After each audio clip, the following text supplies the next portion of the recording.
본 방송에서 제공하는 투자 정보는 투자 판단에 대한 조언입니다. 방송에서 제공하는 주식의 가치, 가격 상승 및 가격 하락에 대해서는 방송사에서 보장하지 않습니다.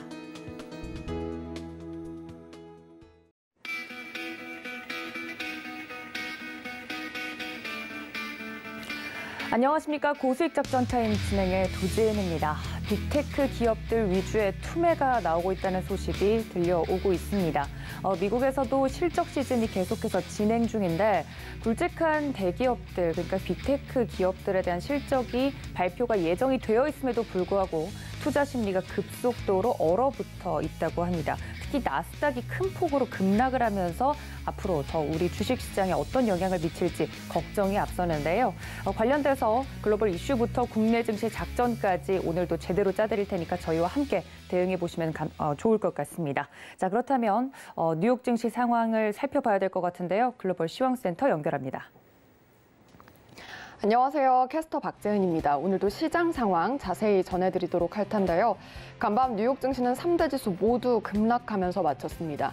특히 나스닥이 52주 신저가를 경신하는 모습이 나타나기도 했는데 대형 기술주가 실적 발표를 앞두고 어두운 전망이 제기가 되면서 좀 걱정이 더 큰 모습이 나타나면서 기대보다는 우려감으로 움직인 하루였습니다.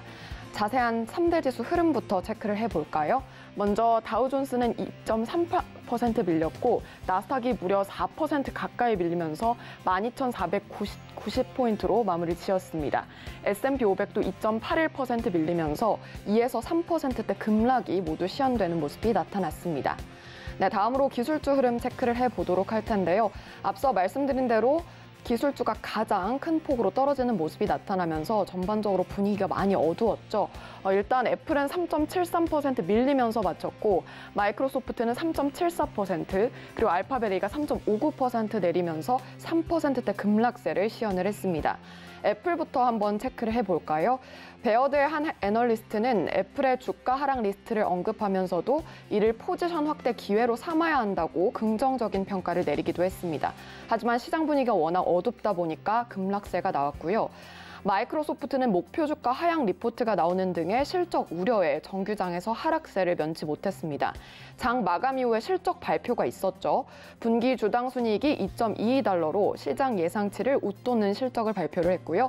매출도 컨센서스를 상회했다는 점 함께 확인해 보시면 좋을 것 같습니다.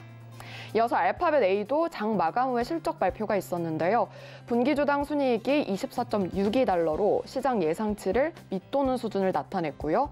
매출도 컨센서스를 하회한 점 함께 체크가 필요할 것 같습니다.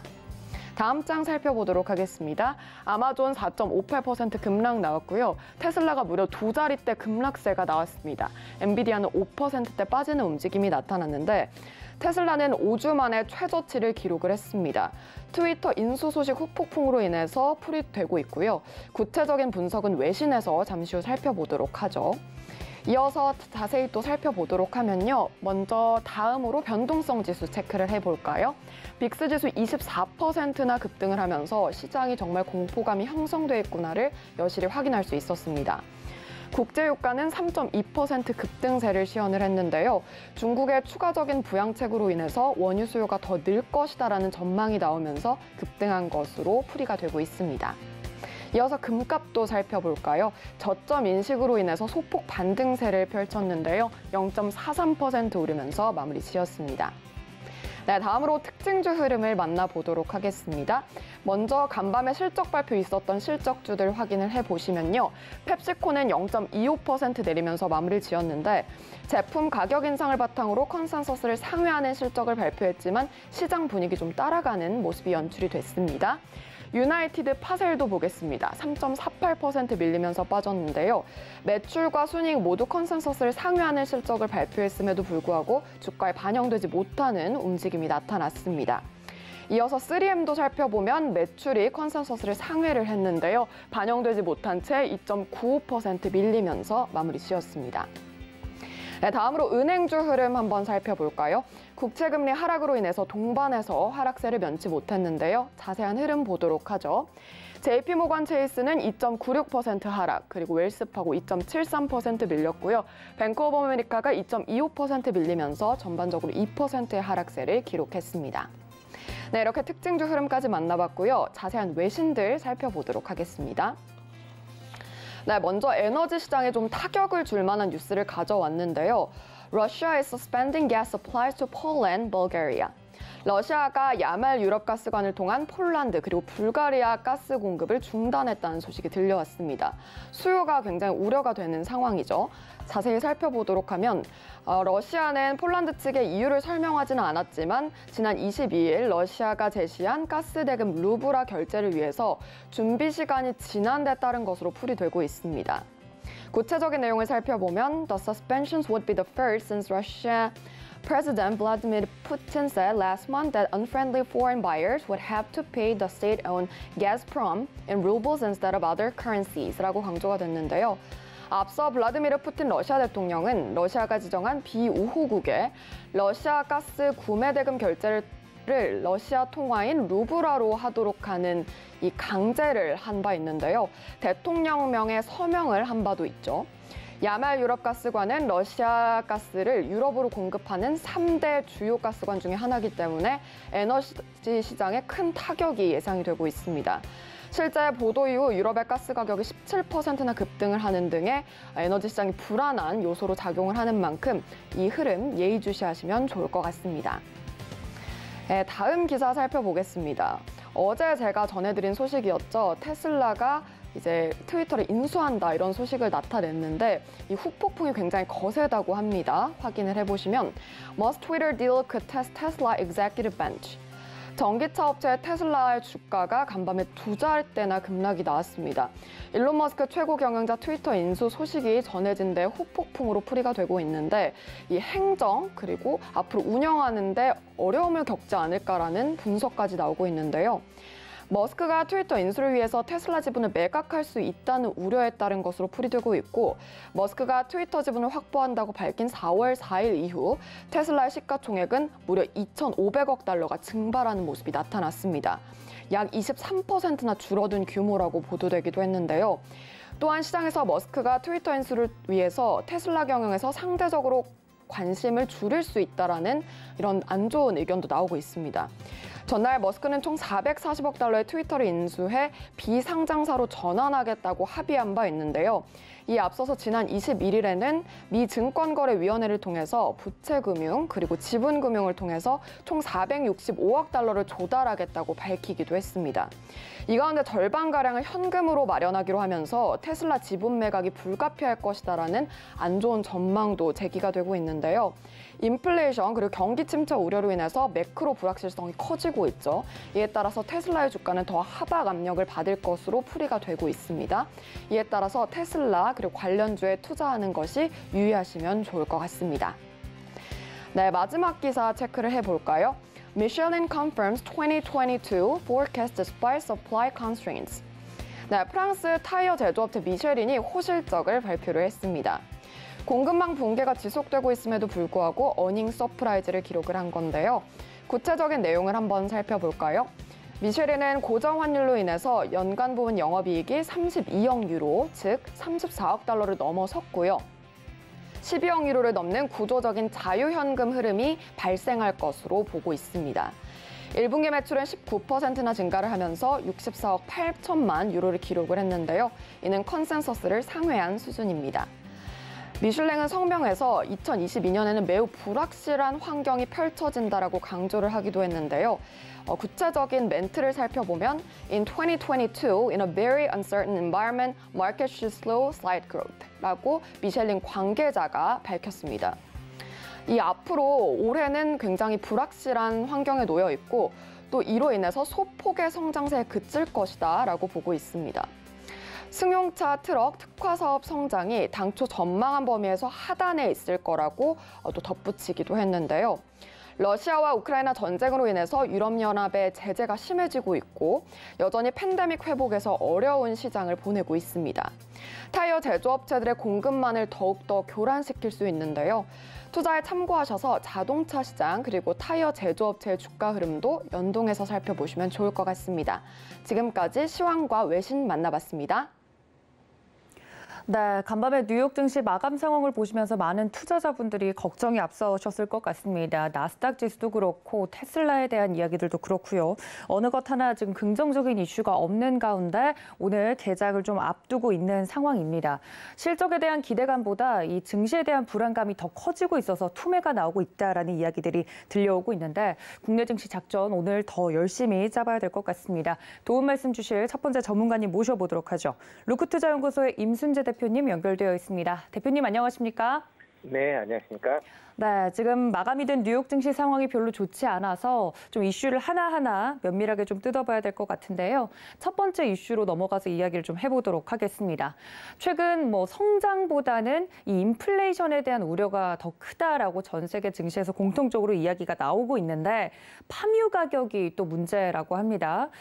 톤당 $1,400를 파묘 가격이 넘어서면서 사상 최고치를 기록하고 있다 이런 이야기가 나오고 있는데 이 파묘 가격, 이 파묘가 어디에 쓰이나 보니까 식품 업계랑 화장품 업계에 또 많이 쓰인다고 합니다. 정확하게 이 파묘 가격이 지금 상승하고 있는 이유 좀 들어볼 수 있을까요?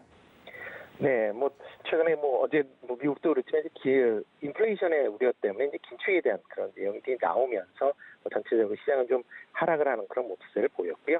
이런 인플레이션이 단순하게 지금 한지역 분야가 아니라 산업 전반적으로 지금 확산되고 있다라는 게 어떻게 보면 시장에서는 좀 더 안 좋게 느껴지는 거 아닌가라는 생각을 해보고 있습니다. 그 중에 하나가 이제 식용유 관련된 가격이다라고 보시면 되는데요. 보통 이제 저희가 식용유다라고 하게 되면 국내에서는 이제 콩기름을 많이들 생각을 하시는데 그 콩기름보다는 이제 더 많이 쓰이는 게 글로벌에서 이제 팜유다라고 보시면 될 것 같습니다. 그리고 또 많이 쓰이는 게 카놀라유, 그다음에 해바라기씨유 이런 것들이 있다라고 보시면 되는데요. 인도네시아가 최근 그 자국 내 식용유 가격 급등으로 인해서 팜유 수출을 중단하겠다라고 발표를 했습니다. 그래서 8월 28일부터 식용유 원료 물질에 대한 수출을 잠정 중단한다라고 보시면 되실 것 같고요. 일단 팜유는 조금 전에도 말씀드렸듯이 세계에서 가장 많이 소비되는 식물성 기름입니다. 그 중에서 대부분이 이제 동남아시아에서 생산이 된다라고 보시면 될 것 같고요. 그 중에 인도네시아산이 전체 생산량의 52%를 차지할 만큼 상당한 영향력을 갖고 있다라고 보시면 되겠습니다. 팜유는 가공식품, 그다음에 화장품, 바이오 디젤 등의 이제 중요 원료로 이제 사용이 된다라고 보시면 될 것 같고요. 최근에 팜유 가격이 좀 급등세를 보이고 있습니다. 보통 이제 말레이시아의 이제 가격으로 보통 얘기를 많이 하고 있는데요. 작년 11월 말에 톤당 4,253링깃이었습니다. 근데 이것이 지난주에 6,330링깃으로 까지 올랐고요. 어떻게 보면 지금 한 6달 동안 지금 50% 가까운 상승세를 보였다라고 보시면 되겠습니다. 이렇게 단순하게 식용유 가격은 작년부터 꾸준하게 오름세를 보였다라고 보시면 되는데요. 특히 재작년에 그 남미의 이상 기후에 따른 가뭄으로 인해서 콩기름을 생산하는 대두의 생산량이 감소를 했습니다. 여기에 우크라이나 러시아 전쟁 발발로 인해서 또 곡물 가격이 또 공급 부족을 보이면서 곡물 가격이 급등을 하면서 관련된 그 가격이 같이 올랐다라고 보시면 되지 않을까라는 생각이 들고 있습니다. 특히 주요 곡물이 밀 같은 경우도 50%, 올 초에 비해서 45%, 옥수수 같은 경우도 40%, 그다음에 대두 같은 경우도 30% 올라갈 만큼 그만큼 곡물 가격이 크게 올랐다라고 보시면 되겠습니다. 네, 인도네시아의 이 파묘 원로 수출 금지 결정 때문에 전 세계가 또 먹구름이 좀 낀 상태인 것 같은데 우리나라를 좀 두고 생각을 해보죠, 대표님. 국내에는 어떤 영향이 있겠습니까? 네, 일단 식용유 자체가 많이 올라간다라고 하게 되면 관련돼서 또 가공식품의 가격 가격도 이제 같이 움직일 수 있다라고 보시면 될 것 같습니다. 특히 뭐 최근에 이제 움직임 자체가 이제 국제 그 식용유 가격이 움직이다 보니까 이제 영향을 좀 크게 미쳤다라고 보시면 될 것 같고요. 일단 뭐 팜유에서 가장 국내에서 이제 많이 사용되는 게 이제 그 라면이나 과자와 같이 튀김용 음식을 가공식품을 만들 때 튀김용 기름으로 사용을 하고 있습니다. 뭐 일단 그 팜유 자체가 다른 식용유보다는 상대적으로 가격이 좀 저렴한 편이다 보니까 이렇게 이제 다용도로 많이 사용을 하고 있다라고 보시면 될 것 같고요. 일단 그러다 보니까 이제 국내 식용유 가격도 지금 많이 올라 있는 그런 상황입니다. 국내 식용유 가격이 배두유 같은 경우는 1년 동안에 지금 84% 정도 올라 있고요. 카놀라유 같은 경우도 지금 66% 정도 가격이 인상되어 있는 그런 상황이다라고 보시면 되겠습니다. 최근 이제 팜유의 수출 중지가 이어진다라고 하게 되면 식용유 전반적인 공급난이 가속화되지 않을까라는 그런 전망을 하고 있고요.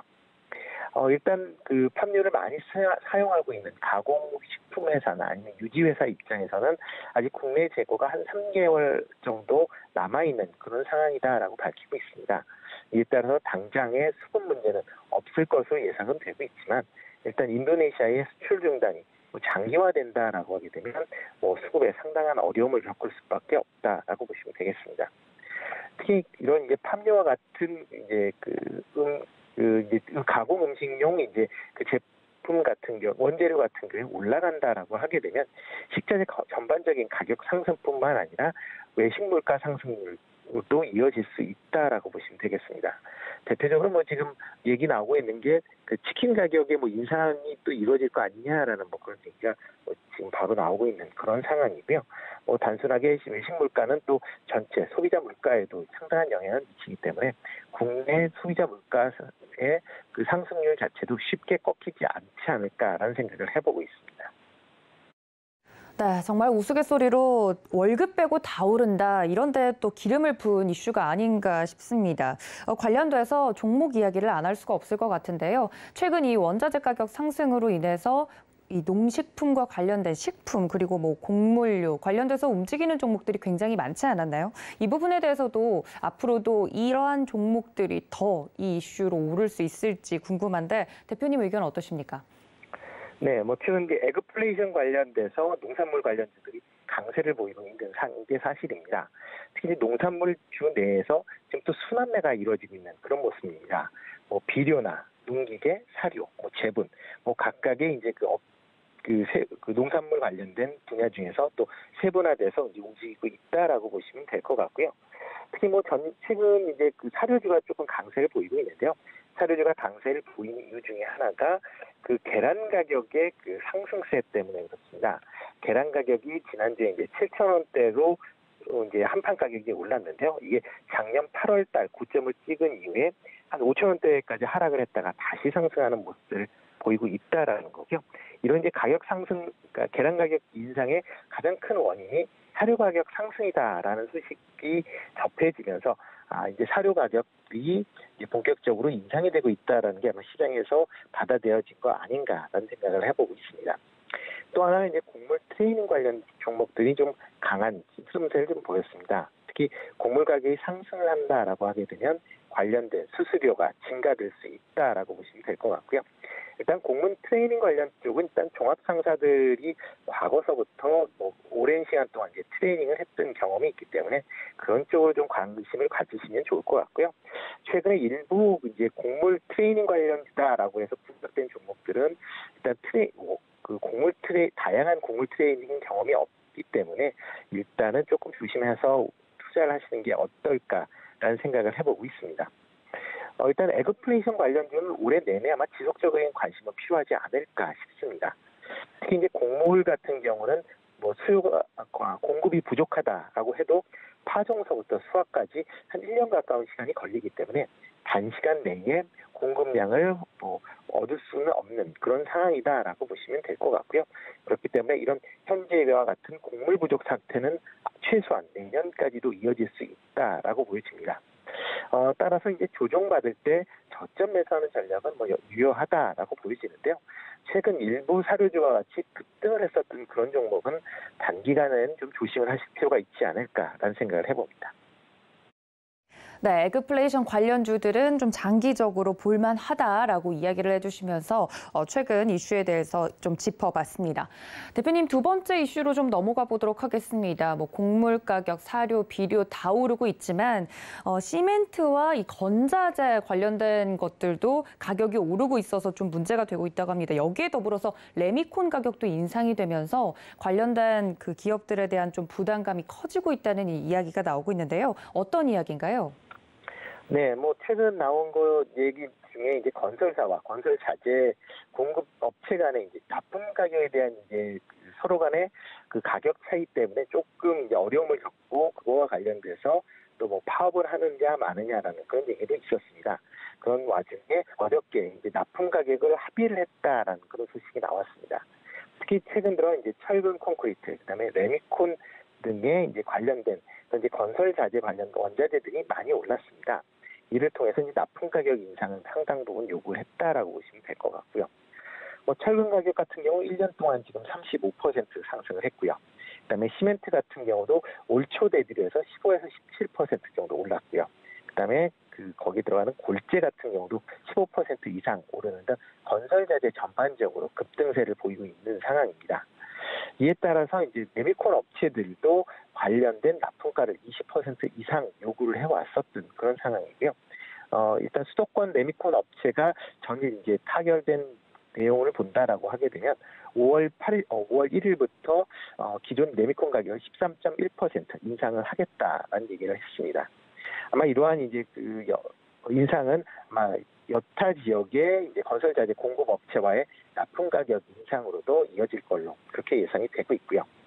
이렇게 이제 건설 납품가가 올라간다라고 하게 되면 건설업체는 비용 상승으로 인해 실성이 악화될 수밖에 없는 그런 상황입니다.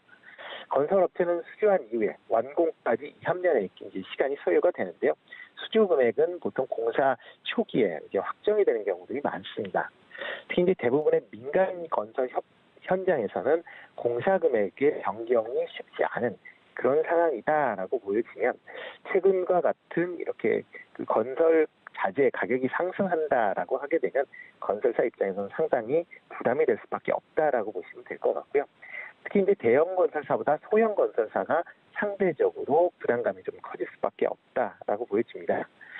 대형 건설사 같은 경우 이제 브랜드 파워나 공사 규모 등을 감안하면 공사 금액 증액이 뭐 상대적으로 조금 쉬울 수 있고요. 그다음에 물량 수급에서도 일단 바이닝 파워가 있기 때문에 좀 더 물건을 구하기가 쉽다라고 보여질 수 있겠습니다. 이렇게 이제 전반적인 건설 자재 인상으로 인해서 최근 이제 얘기가 다시 나오고 있는 게 아파트 가격의 표준형 건축비 인상에 관련된 부분이 나오고 있습니다. 특히 이제 표준형 건축비가 2016년 5% 인상한 이후에 지금 6년여 동안 지금 동결되어 있는 그런 상황이다라고 보면 최근에 건축 원자재의 급등으로 인해서 아마 올해는 한 15% 정도 인상이 되지 않을까라는 그런 얘기가 나오고 있고요.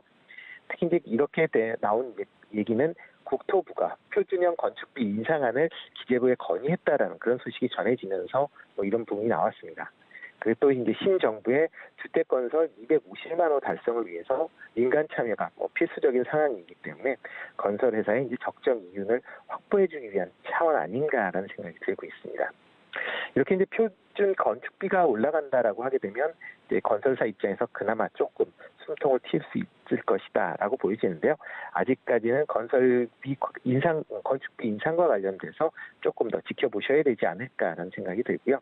특히 이렇게 건축비가 인상이 된다라고 하게 되면 향후 물가 상승에도 상당히 좀 부정적인 영향이 미칠 수 있다라고 보여집니다. 네, 이렇게 원자재 가격 상승 때문에 이 건자재가 가격이 오르고 관련돼서 건설주에도 타격이 있을 것이다 이야기를 좀 정리를 해주셨는데 그럼 이 이슈와 관련돼서 저희가 볼만한 업종과 종목을 좀 꼽아주신다면 어느 쪽을 보는 게 좋을까요? 네, 일단 뭐 건설 관련 쪽으로 본다라고 하게 되면 건설주 쪽보다는 건자재 관련주가 좀 더 투자하는 데는 유리하지 않을까라는 생각이 들고요. 그쪽 중심으로 조금 관심 있게 보시면 좋지 않을까 싶습니다. 그중에서 이제 관심주를 본다라고 하게 되면 시멘트주 중에서 이제 쌍용 C&E를 좀 보면 어떨까라는 생각을 하고 있고요. 일단 4월 달에 시멘트 가격은 15.2% 인상을 했습니다. 이에 따라서 매출 및 수익이 확대될 걸로 기대가 되고 있고요. 또한 이제 신정부의 주택건설 250만 호, 그다음에 인프라건설 투자 확대에 따라서 관련된 시멘트의 수요량도 좀 증가하지 않을까라는 그런 생각을 해보고 있습니다. 그리고 최근에 또 친환경 관련돼서 여러 가지 이제 유연탄 가격이 많이 올라가면서 대체를 할 수 있는 다양한 그런 이제 연료탄을 이제 구하려고 한 노력을 하고 있으니까요. 그런 점도 좀 감안하시면 어떨까 싶고요. 다만 이제 건설 경기 하락 시에 수익성 악화될 위험은 상존해 있으니까 이런 건 투자할 때 조금 유의하시면 어떨까 싶습니다. 네, 관련돼서 건자재 가격 상승과 더불어서 볼만한 종목들 그리고 이야기들에 대해서 좀 들어봤습니다. 세 번째 이슈로 좀 넘어가 보도록 하죠. 새 정부가 바이오 헬스 분야를 지원하겠다라는 소식이 들려오면서 오랜만에 바이오 헬스 관련주가 어제 오름세를 좀 보였는데요. 앞으로도 좀 탄력적으로 움직일 수 있을지 훈풍이 불지 좀 기대가 됩니다. 대표님, 어떻게 좀 풀이하는 게 좋을까요? 네, 전일 신정부에서 이제 바이오 헬스 분야를 육성하겠다라는 걸 국정 과제로 삼았다라고 발표가 됐습니다. 특히 제약 바이오 혁신위원회를 신설을 해서 기존의 기초연구, 병원, 기업, 그다음에 그 정보 부서와 협업을 통한 바이오 헬스 커버전스를 좀 강화하겠다라는 얘기를 하고 있고요. 그다음에 관련된 핵심 인력을 적극적으로 양성을 하겠다. 그리고 특히 이제 주목해서 보셔야 될 게 바이오 헬스 분야에 대한 특화 규제 샌드박스를 운영을 하겠다라는 그런 얘기가 나왔습니다. 이렇게 이제 특화와 관련된 규제 샌드박스를 운영을 하겠다라고 하게 되면 기존에 이제 주요 많이 못했었던 이제 바이오 관련된 그런 업체들 입장에서 보면 상당 부분 긍정적인 영향을 미칠 수 있을 것 같고요. 다만 그 내용을 조금 더 지켜보실 필요는 있지 않을까라는 생각을 해보고 있습니다. 이와 더불어 이제 디지털 헬스케어 산업을 육성을 하겠다 부분도 같이 얘기를 했습니다. 디지털 헬스케어 하면 쉽게 얘기하시면 그 원격 진료 관련된 부분도 당연히 이제 포함이 된다라고 보시면 될 것 같고요. 그 외에 이제 주요 병원이 참여하는 질병 인상 네트워크를 구축을 해서 바이오 관련된 빅데이터를 구축을 하겠다. 그리고 그 내용을 민간에게 개방을 하겠다라는 내용도 있고요. 의료 마이데이터 플랫폼을 구축을 해서 개인 건강 정보를 한 곳에서 모아서 관리를 하겠다는 그런 얘기들도 지금 하고 있습니다. 특히 이제 디지털 헬스케어 관련된 경쟁력을 높이기 위한 연구개발 지원 체계를 강화하겠다라는 얘기도 있었고요. 또 하나는 이제 향후의 신종 이번 코로나와 같은 다른 또 신종 감염병 발생 시에 대응 대책을 마련하겠다는 그런 발표를 했습니다. 일단 전반적으로 바이오 헬스케어 입장에서 보면 상당히 이제 육성을 하겠다라는 그런 내용들이 이제 상당 부분가 포함이 돼 있다라고 보여지고요. 그렇지만 이제 관련된 그 정책 자체가 단기간에 이루어지는 정책이 아니라 장기간에 걸쳐서 이루어질 수밖에 없는 정책이다라고 보시면 되겠습니다.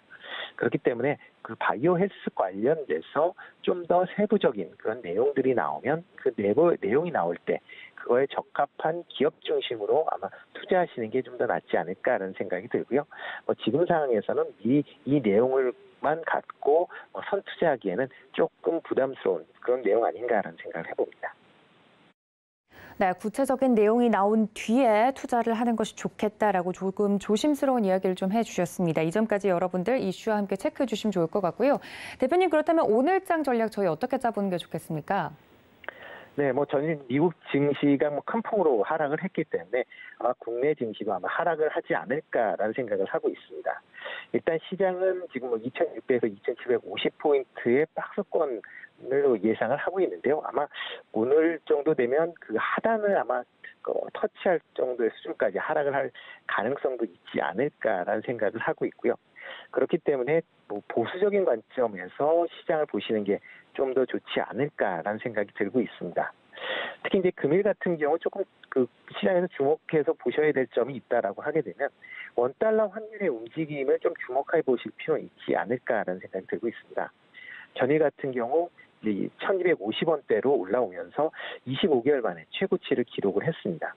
그리고 또 지난밤 역외 시장에서 1,260원대까지 지금 추가적으로 더 상승을 한 그런 상황이기 때문에 아마 이런 원달러 환율이 뭐 금일 국내에서도 1250원대 후반이나 1260원대까지도 상승을 할 수 있지 않을까라는 생각이 들고요. 이렇게 원화 약세가 지속이 된다라고 하게 되면 외국인 매도세가 쉽게 끝이지 않을 것이다라고 보여집니다. 따라서 그런 점을 감안한다라고 하게 되면 금일 같은 경우 조심하셔야 될 것 같고요. 또 하나가 이제 베이징의 코로나 봉쇄 여부를 좀 더 주목해 보셔야 될 것 같습니다. 일단 뭐 베이징 차오량구의 일부 지역을 지금 봉쇄하고 있는 그런 상황이고요.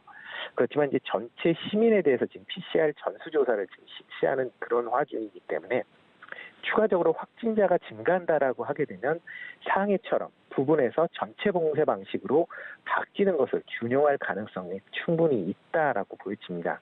그렇기 때문에 그 중국의 봉쇄 여부도 좀 더 관심 있게 보시면 좋을 것 같고요. 따라서 오늘 같은 경우는 뭐 가능한 좀 낙폭이 커진다라고 하게 되면 일단은 평상시에 관심 있어 하셨던 그런 종목으로 인해서 저가 매수를 분할 매수를 일부 조금 해보시는 건 어떨까 싶고요. 만약 지금 시장 내에서 자신이 없으시다 그러면 현금을 그냥 보유하고 계시는 전략이 좀 더 유효하지 않을까 싶습니다. 네, 이렇게 오늘장 전략까지 들어봤습니다. 지금까지 루크투자연구소 임순재 대표님과 함께했습니다. 대표님 고맙습니다. 네, 고맙습니다. 네, 다음 코너로 바로 넘어가 보도록 하겠습니다. 제대로 좀 국내 증시 작전에 대해서 짜봐야 될 것 같은데요. 오늘 스튜디오에 귀한 분 모셨습니다. 교보증권 여의도금융센터 윤여민 FP님 인사드리겠습니다. FP님 안녕하세요. 네, 안녕하십니까. 네, 늘 전화로만 좀 연결을 하다가 스튜디오에 모시니까 저는 굉장히 기분이 좀 새로운데 FP님은 어떠세요? 사실 뭐 친정에 약간 온 기분. 2017년, 18년도에 방송을 좀 출연을 하고 뭐 좀 뜸했었는데 다시 불러줘서 좀 감사드리고요. 좀 이번 시간을 통해서 좀 어떻게 보면 정확하고 좀 이렇게 어떻게 보면 좀 시청자들에게 도움이 될 수 있는 정보를 좀 많이 전달해 드리도록 하겠습니다. 네, FP님 좀 자주 나와주세요. 네, 뭐 불러주시면 잘 나오도록 해보겠습니다. 알겠습니다. 네, 네. 방송을 통해서 이렇게 약속을 좀 받았으니까요. 앞으로 좀 자주 뵙기를 기대하도록 하겠습니다. 자, 저희가 웃으면서 좀 시작은 했지만 사실 웃을 만한 시장은 아닌 것 같습니다. 국내 증시 첫 번째 이슈로 좀 넘어가 보면 어제 우리 증시는 반등에 좀 성공을 해서 이제 좀 올라오려나 싶었는데 간밤에 뉴욕 증시가 또 기술주 중심으로 크게 좀 하락을 해서 걱정이 앞서는 지금 이 상황입니다만 관련돼서 어제 상승에 대해서는 어떻게 보시는지 궁금한데요. 어제 같은 경우는 이제 사실 그 전일에 좀 이제 주요국의 증시가 좀 상승을 하면서 우리나라도 좀 같이 반등이 나온 것이 아닌가 좀 생각을 하고 있고, 사실 어제 같은 경우 우리 시장에서 봤을 때 유가가 좀 상당히 좀 진정되는 모습들, 그다음에 금리 하락에 대한 부분으로 인해서 어떤 긴축이라든지 인플레이션에 대한 우려가 조금 잦아드는 어떤 진정되는 좀 분위기였다라고 볼 수 있을 것 같고, 특히 중국 관련된 이슈 같은 경우도 하나의 어떻게 보면 뭐 제로 소멸로 어떻게 좀 이제 봤다라고 볼 수 있을 것 같아요. 특히 인민은행이든지 뭐 감염병 피해 최소화를 하겠다고 뭐 부양책 같은 여러 가지 좀 정책 지원에 대해서 좀 발표를 했고, 이러한 부분을 통해서 중국의 어떤 경기 우려가 조금은 어떻게 보면 해소되는 것이 아닌가라는 좀 얘기가 있었습니다. 다만 이제 중국 증시가 좀 재차 하락을 하면서 약간 호재 같은 경우는 좀 영향이 좀 미비했다고 볼 수 있는데요. 이제 이러한 어떤 거시적인 어떤 환경뿐만 아니라 이제 기업들의 실적이 좀 나오면서 이런 부분도 좀 지수에 좀 상승 역할을 좀 해줬다라고 볼 수 있을 것 같습니다. 뭐 가장 이제 눈에 띄는 것은 전차 군단이 아닐까 좀 생각이 드는데, 네. 현대차, 기아를 예를 들어 볼 수 있을 것 같습니다. 뭐 반도체, 뭐 수급난부터 시작해서 뭐 러시아, 우크라이나 전쟁에 이르기까지 여러 가지 좀 대외적인 악재가 있었음에도 불구하고 실적에서 상당히 좀 뛰어난 어떤 실적을 냈고, 컨퍼런스 콜에서도 올 한 해 실적이 좋을 것이다라는 좀 자신감 있는 좀 전망을 내비쳤다는 점에서 제가 볼 때는 이제 현대차 같은 경우는 좀 의미 있는 뭐 19만 원 선의 어떤 안착하는 모습을 좀 보여줬다라 말씀드릴 수 있을 것 같은데, 다만 좀 수급적인 측면은 살짝 좀 아쉬운 부분이 있습니다. 특히 이제 외국인 같은 경우는 오히려 전기전자, 우리가 좀 사랑하는 IT 반도체 쪽뿐만 아니라 뭐 화학, 철강 쪽에 대해서는 뭐 매도 우위를 좀 보였다는 점, 그리고 기관 같은 경우는 이제 전기전자를 오히려 좀 받아냈죠. 그리고 의약품, 제약바이오 좀 어제 간만에 좀 상승이 나왔던 네. 부분이 있었는데, 이런 측면에서 봤을 때는 좀 수급에 대한 좀 확실히 좀 명암이 엇갈렸다라는 부분을 좀 볼 수 있을 것 같고, 다만 이제 FOMC를 좀 앞두고 수급에 대한 불안성은 여전하다. 그리고 좀 매수 주체가 뚜렷하게 없다라는 점에서 어제 같은 경우는 좀 기술적 반등이 아니었나 좀 생각이 들고 있고 오늘장 같은 경우 살짝 좀 걱정이 된다라고 좀 마무리를 해보도록 하겠습니다.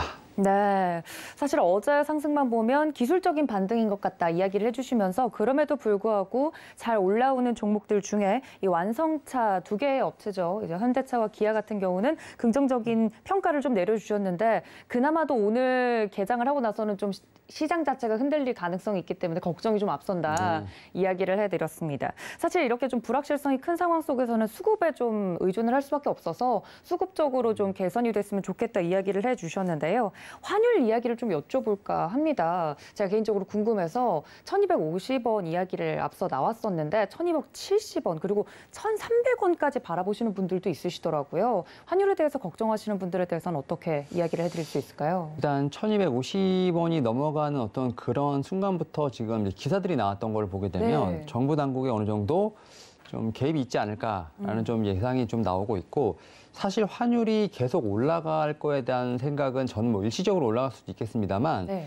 외국인 입장에서는 환율이 계속 올라가는 게 그들에게는 그렇게 좋지만은 않은 상황이라고 볼 수 있을 겁니다. 차익 거래를 좀 하는 상황이기 때문에 물론 이제 이러한 좀 환율이 올라가는 측면에서 봤을 때 외국인의 매수세가 좀 많이 어떻게 보면 좀 매력이 없는 상황이긴 합니다만 오히려 환율은 어느 정도 정점을 찍고 내려오지 않을까라는 좀 생각을 하고 있고 저는 계속 말씀드렸습니다만 이제 금리 인상이라든지 어떤 이런 부분들이 아직은 뭐 실행된 것이 아니고 설왕설래하는 이런 과정에서 변동성이 커지는 거지 막상 이제 금리 인상이 시작이 되고 이제 어떻게 보면 정책에 관련된 부분들이 집행이 된다고 하면 오히려 증시는 제가 볼 때는 좀 평온하게 반응이 없다라는 측면에서 봤을 때 금리 인상기가 아직 시작이 되지 않았기 때문에 이러한 좀 어떻게 보면 시장에서 변동성이 커진다라고 볼 수 있을 것 같고 오히려 이런 시기를 좀 잘 지나가게 된다고 하면 제가 볼 때는 좀 금리 인상에 대한 부분이 결국은 시장의 상승으로 이끌 수 있지 않을까 생각을 합니다. 뭐 역설적으로 금리를 인상한다는 건 그만큼 경기가 좋다라는 것을 반증하는 부분이기 때문에 그런 부분을 염두를 해두시면서 오히려 저는 뭐 앞에서 전화 연결해서 말씀하셨지만 네. 좀 저가 매수, 분할 매수에 대한 관점을 유지해도 좀 좋지 않을까 생각을 하고 있습니다. 네, 시장이 뭐 상수인 이 금리 인상과 관련돼서는 지금만 보더라도 그렇게 크게 발작 같은 움직임을 보이지 않는 것으로 봐서 금리 인상은 장기적으로 봤을 땐 오히려 긍정적인 요소일 수 있겠다 이야기를 좀 해드렸습니다. FP님께서 이렇게 이야기해 주시니까 좀 안심이 되는데요. 그럼 좀 본격적으로 이 완성차에 대한 이야기를 해보도록 하겠습니다. 현대차와 기아 주가가 동반 상승을 좀 보여주고 있는데 반도체 수급난에도 불구하고 어닝 서프라이즈가 나오면서 드디어 완성차 가는 건지 기대감이 좀 모여지고 있습니다. 본격적으로 좀 살펴보면 얼마나 잘 판 건가요, 차를? 그러니까 이제 나란히 실적 발표를 했죠. 네. 현대차랑 기아가 실적 발표를 했는데 일단 1분기 실적을 놓게 되면 저는 뭐 개인적으로는 어닝 서프라이즈라고 좀 생각을 합니다. 네. 특히 현대차 같은 경우 1분기에 매출 30조, 그다음 영업이익은 거의 약 한 2조 정도까지 좀 나오면서 전년 동기 대비했을 때 매출액은 한 10% 정도, 그다음 영업이익은 16% 정도 증가를 했고 영업이익 같은 경우 2014년 2분기 지금 2조 800억을 좀 기록한 이후에 8년 만에 최대치를 좀 기록을 했다라고 볼 수 있을 것 같고 기아 같은 경우는 오히려 현대차보다는 좀 더 실적이 더 좋습니다. 지금 뭐 매출이라든지 영업이익은 사상 최대를 좀 기록을 했는데요. 뭐 매출 같은 경우 전년 동기 대비 10% 이상 증가하면서 18조 정도, 그다음 영업이익은 약 한 50% 정도 증가를 하면서 한 1조 6천억 정도를 지금 기록을 했는데 영업이익률이 8.8%가 나왔습니다. 뭐 기아 같은 경우는 정말 뭐 서프라이즈라고 생각을 하는데 우리가 보통 생각하는 반도체 수급난, 그다음에 사실 뭐 상하이 봉쇄, 네. 우크라이나 뭐 사태들로 인해서 정확히 말씀드리면 이제 글로벌 판매량 같은 경우 도매 기준으로 9.7% 정도 떨어진 건 맞습니다. 떨어진 건 맞는데 대당 판매 가격이 올라갔습니다. ASP가 올라간 거죠. 그리고 뭐 우리가 지금 뭐 흔히 하는 얘기가 지금 현대차를 주문하면 뭐 최대 1년 8개월? 네, 오래 기다리시더라고요. 네, 그 얘기인즉슨 수요가 웬만한 공급을 다 커버한다라고 보시면 될 것 같아요. 그리고 최근에 나오는 뭐 제네시스, 네. 고급 SUV 이런 라인들 사실은 가격이 계속 올라가고 있는데 판가에 대한 전이가 확실히 좀 이루어지고 있다는 점에서 봤을 때 물론 이제 원재료에 대한 어떤 가격 상승이 어떻게 보면 이제 향후에 매출에 좀 걸림돌이 되지 않을까라는 좀 얘기가 있습니다만 오히려 판가를 전이를 시킬 수 있다고 한다면 제가 볼 때는 뭐 소비자만 좀 피해를 보는 네. 상황이지 이런 완성차 업체들 같은 경우는 뭐 그렇게 큰 피해를 보지 않을까라고 좀 생각이 들고 있고 특히 이 회사들 컨퍼런스 콜에서 좀 얘기했지만 올 한 해, 네. 1분기만의 어닝 서프라이즈가 아니라 올 한 해도 계속 실적이 좋을 것 같다. 그게 결국은 이제 견고한 수요를 좀 기반으로 한 지금 얘기이기 때문에 이러한 좀 자신감이 좀 주가에 반영되는 것이 아닌가 좀 생각이 들고 있고, 특히 이제 뭐 기아 같은 경우는 EV6 유럽에서 올해 차로 좀 선정이 되면서 사실 뭐 브랜드에 대한 어떤 이미지 네. 상당히 많이 올라갔고요. 그 다음에 하반기부터 본격적으로 이제 전기차 라인업에 대한 부분들이 아마 모멘텀이 되지 않을까 좀 생각을 하고 있고, 특히 뭐 이제 재생에너지로 이제 뭐 기업의 전력 사용량 100%를 충당하는 뭐 RE100 뭐 이제 이니시에이티브 가입 승인도 받았기 때문에 확실히 회사 같은 경우는 뭐 친환경적인 어떤 기업의 이미지도 좀 계속 어떻게 보면 이제 바뀌고 있는 부분이 있기 때문에 네. 저는 이제 현대차 같은 경우는 라운드 피겨가 한 18만 원 정도 됐었는데 그 18만 원을 좀 넘어갔다는 점에서 이제는 좀 바닥을 좀 다지지 않았나. 물론 이제 이렇게 좀 시장이 흔들릴 때 좀 밀릴 수 있습니다만 네. 18만 원대에서는 충분히 좀 신규 매수 혹은 추매가 가능한 구간이 아닐까라는 좀 생각을 하고 있습니다. 네, 현대차와 기아에 대한 이야기를 좀 해드리고 있는데 요즘 차를 주문하면 최소 6개월 정도는 기다려야 된다는 네. 이야기를 좀 들어보면 이번 분기뿐만 아니라 연속적으로 좀 앞으로도 기업의 실적이 좋을 것으로 예상이 되고 있기 때문에 투자를 하시는 분들이 지금 바닥을 다졌으면 좀 들어가 볼까 이런 생각들을 많이 하실 것 같아요. 현대차는 가격선에 대해서 이야기를 해드렸는데 기아는 좀 접근을 한다면 어느 가격선으로? 어제 약간 기아는 이제 좀 실적이 나오면서 약간 갭상승을 네, 하면서 가버렸더라고요. 리포트들이 네. 좀 많이 나왔죠. 근데 여전히 뭐 기아 같은 경우도 저는 이제 좀 바닥이겠다고 생각을 하는데 그래도 이제 어제 갭상승을 좀 했던 부분이 있기 때문에 약간 오늘 조금 시장 영향을 좀 눌리게 된다고 하면 8만 원대 초반에서 충분히 저는 매수가 가능하지 않을까 좀 생각을 하고 있고 네. 제가 이 방송을 통해서 조선 섹터, 그다음 반도체 섹터를 좀 말씀을 드렸는데 네. 자동차 섹터까지 한 3개 정도는 좀 업종에 대해서 좀 같이 움직이는 모습이 좀 보이거든요. 네. 그러니까 이제 개별적인 어떤 종목 장세에서 좀 조선, 지금 반도체, 자동차가 약간 좀 세개 마지막 세트. 세 섹터가 네. 좀 움직일 수 있고 보이고 있기 때문에 대장주의 움직임이 상당히 중요한데 저는 현대차랑 기아가 좀 어느 정도 지수를 좀 이끌면서 그래도 대장주 역할을 할 수 있지 않을까 좀 생각을 하면서 일단은 좀 장기적 관점에서 봤을 때는 분명히 롱 포지션이 맞다라고 좀 생각이 들고 있고 기아 같은 경우는 뭐 목표가가 지금 12만 원까지도 나왔으니까 네. 충분히 저는 좀 경쟁력 있는 어떤 그런 회사가 되지 않을까 생각하고 있습니다. 네, 저희 방송을 통해서 꾸준히 이야기를 해드렸던 세 개의 섹터 정도는 좀 눈여겨보시는 것이 좋겠다라고 이야기를 해주시면서 오늘은 그 안에서 자동차, 현대차와 기아에 대해서 이야기를 좀 해드렸습니다. 그렇다면 FP님, 오늘장 좀 걱정이 앞서지 않습니까? 관련돼서 네. 오늘장 시장 대응 전략이 제일 궁금할 것 같은데 어떻게 좀 짜볼까요? 사실 이제 지난주 같은 경우는 미국의 좀 채권 금리가 좀 너무 급등을 하면서 성장주에게 상당히 좀 부담을 줬었는데 이번 주 같은 경우는 금리가 좀 진정됐더니 이제는 이제 실적이 문제가 네. 생겼죠.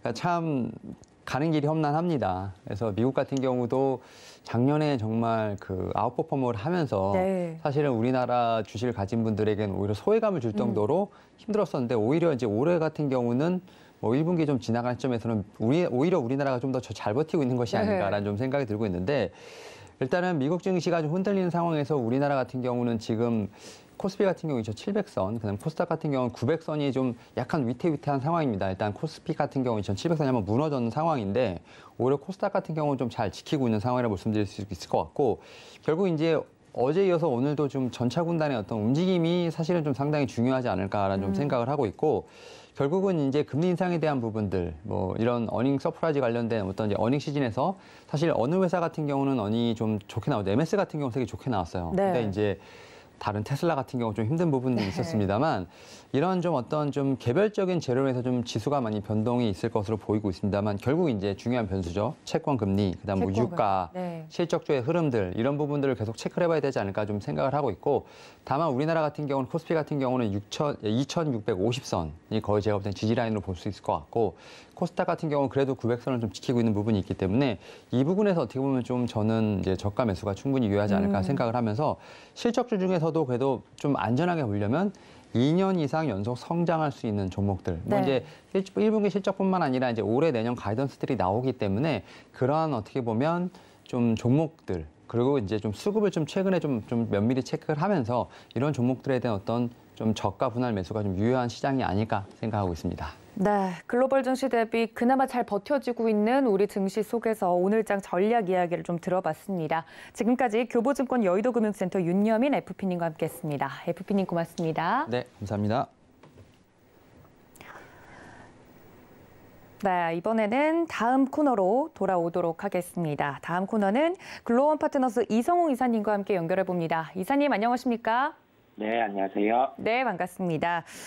국내 증시 작전을 먼저 짜보도록 할 텐데요. 간밤에 뉴욕 증시 상황이 별로 좋지 않아서 걱정이 좀 앞서는 하루입니다. 뉴욕 증시 마감 상황과 더불어서 이슈를 조금 체크를 해본다면 저희가 어떤 부분에 좀 집중하는 게 좋을까요? 네, 미국 시장의 변동성이 다시금 확대가 되는 국면이었습니다. 지수 기준으로 해서 양대 지수가 변동성이 커지는 국면이겠는데요. 우리나라 시장에 미칠 영향을 생각을 해보면 일단은 원달러 환율이 안정이 되지 않고 있는 구간이다 보니까 수급적으로도 매도 우위가 설 가능성이 높겠고요.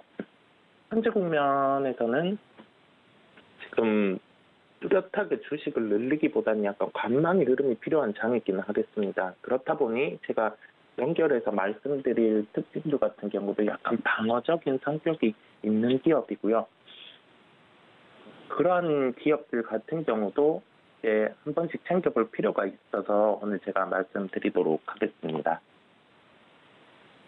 네, 걱정이 좀 앞섭니다만 관련돼서 그래서 좀 방어적으로 볼 만한 종목을 가지고 왔다 이야기를 해주셨는데 어떤 종목일까요?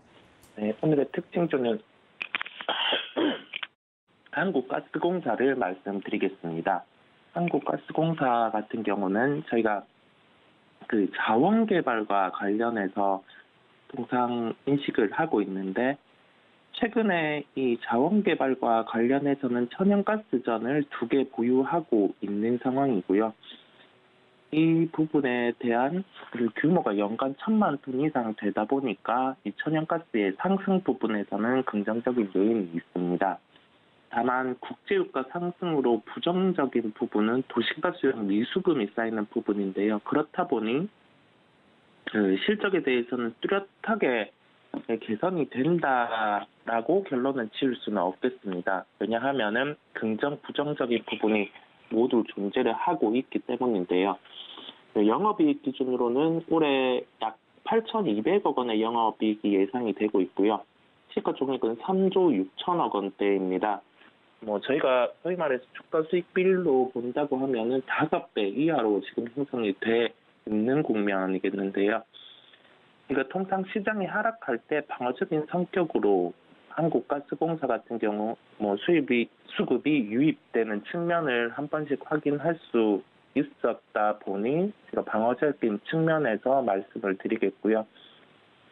실적의 키포인트 자체는 요금 인상 부분이겠습니다. 한국전력도 그렇고 한국가스공사도 요금 인상이 나타난다고 하면은 주가 흐름도 변화돼서 긍정적으로 나타날 수 있겠는데요.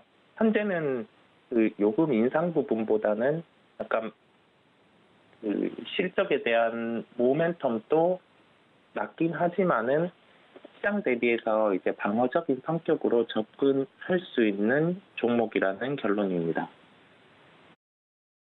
네, 방어적인 전략에서 필요한 종목 한국가스공사 이야기를 해드렸습니다. 두 번째 이슈로 넘어가서 이야기를 해보죠. 앞서서 저희가 원자재 가격 상승에 대한 이야기를 좀 계속하고 있는데요. 제가 앞서 좀 이야기를 해드렸지만 월급 빼고 다 오르고 있는 것 같습니다. 이사님, 인플레이션 관련돼서 주목할 만한 업종이 있다면 좀 소개를 해주시면 좋을 것 같은데요. 네. 아무래도 어제도 이 주제에 대해서 말씀을 드렸었는데 한 번 더 추가로 준비를 한 이유는 지금 시장에서 그만큼 매매를 하기에 좀 부담스러운 부분이 있다 보니 이 말씀을 드리는 거고요. 원자재 같은 경우의 흐름이 지금 시장의 키포인트다 보니까 한 번 더 강조를 드려서 말씀을 드리게 됐습니다. 최근에 원자재 가격 흐름을 보면 차별화 국면에 있는데요. 어제 같은 경우는 천연가스의 흐름이 강세를 나타냈습니다. 러시아와 불가리아, 폴란드 쪽으로 지금 천연가스의 공급을 중단하는 그 이벤트가 부각이 되었었는데요. 러시아 우크라이나 이슈 같은 경우가 단기로 끝날 조짐이 아니라 장기화로 갈 흐름이 나타나고 있습니다. 그렇다 보니 이러한 에너지별의 이벤트는 계속 나타날 가능성이 높겠고요. 그렇다고 하면 저희가 현재 국면에서 물론 테마주를 매매하는 것도 좋겠지만은 그런 것보다 실제 실적과 연결되는 종목, 그리고 이러한 이벤트 같은 경우가 장기화가 된다고 하면은 인플레이션 관련 종목들은 주가가 단기로 끝나지 않거든요. 그렇다 보니까 지금 국면에서 또 한번 도움될 수 있는 그러한 종목을 체크하고 갈 필요가 있겠습니다. 네, 원자재 가격 이야기 계속해서 해드리고 있는데 그렇다면 특징적인 종목은 어떤 종목일까요? 네, 오늘은 포스코 인터내셔널을 말씀드리겠습니다. 쉽게 저희가 접근하자면 가스전을 보유하고 있는 기업인데요. 에너지 가격이 상승을 할 때 소위 말해서 상사, 이러한 성격을 가진 기업들 같은 경우는 실적이 긍정적으로 나타나기 마련입니다. 왜냐하면 사업구조상에서 에너지 부분, 아니면 무역과 관련된 부분, 그다음에 투자와 관련된 부분, 그러한 부분이 존재하다 보니까 긍정적인 실적이 나타나게 되겠고요. 상품 시황이 좋다 보니까 보유하고 있는 미얀마 가스전이라든지 호주 쪽에 그런 투자되어 있는 광고라든지 그러한 부분에서 실적은 기본적으로 좋을 가능성이 매우 높다라고 보입니다. 올해 예상 영업이익은 8,700억 원 수준입니다. 현재 시가총액은 3조 원 수준이고요. 주가 수익률로 비추어 봤을 때 한국가스공사의 그런 밸류적인 측면과 비슷한 경향이 있습니다. 그렇다 보니 포스코 인터내셔널 같은 경우도 그러니까 원자재 가격의 상승 국면에서 수혜를 볼 수 있기 때문에 접근 가능하다는 결론입니다. 네, 두 번째 이슈 특징주로 포스코 인터내셔널 이야기를 해드렸습니다. 실적에 대해서 긍정적인 이슈도 나오고 있는 기업이죠. 이 점까지 체크해 주시면 좋을 것 같습니다. 네, 지금까지 글로벌 파트너스 이성웅 이사님과 이야기 나눴습니다. 이사님 고맙습니다. 네, 감사합니다. 네, 이렇게 저희가 준비한 소식은 여기까지입니다. 오늘 시장이 만약 뉴욕 증시와 함께 커플링 현상이 일어난다면 긍정적인 흐름을 기대하기 좀 어려울 것 같습니다. 장중 대응이 굉장히 필요할 것 같은데 잠시 후 매매 시그널 저희가 잡아드릴 테니까 저희와 함께해 주시길 바라고요. 본 방송에서 제공해 드린 정보는 투자 판단에 대한 조언일 뿐 해당 주식의 가치나 수익률을 보장하고 있지 않다는 점까지 알려드리면서 저는 잠시 뒤에 다시 인사드리겠습니다. 시청해 주신 여러분 고맙습니다.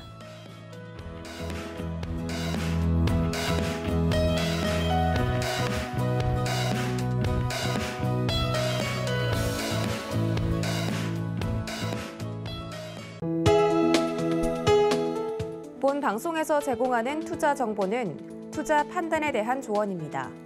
방송에서 제공하는 주식의 가치, 가격 상승 및 가격 하락에 대해서는 방송사에서 보장하지 않습니다.